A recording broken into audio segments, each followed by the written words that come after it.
আমরা এক অসহায় মেয়ের গল্প তুলে ধরব, যার নাম হচ্ছে সুলতানা। সুলতানার এখনো বিয়ে শাদী হয়নি, কিন্তু বিয়ের বয়স পার হয়ে যাচ্ছে। কারণ সুলতানার বাবা নেই, সুলতানার মা আছে অসুস্থ, সুলতানার ছোট একটা বোন আছে। তো সুলতানাই সংসারটা ধরে রেখেছে। সুলতানা এলাকাতে একটা কসমেটিক দোকান আছে তো গ্রামে। তো সেই গ্রামের কসমেটিক দোকানে তিনি সেলসম্যানের কাজ করে, সেখানে তিনি কসমেটিক বিক্রি করে।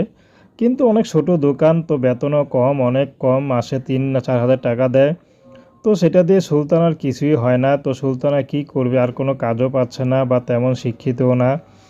তার মধ্যে সুলতানার বিয়ের বয়স হয়ে গেছে, বিয়ে শাদী করবে, কিন্তু এত বড় কষ্টের জীবনে কে তাকে বিয়ে করবে।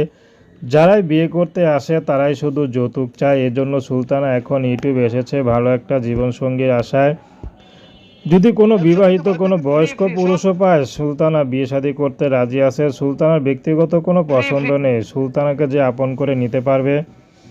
সে মানুষের বয়স যদি 50-এর ঊর্ধ্ব হয়, তারপরও সুলতানা বিয়ে শাদী করতে রাজি আছে, যেহেতু সুলতানার কোনো টাকা পয়সা দিতে পারবে না, শুধু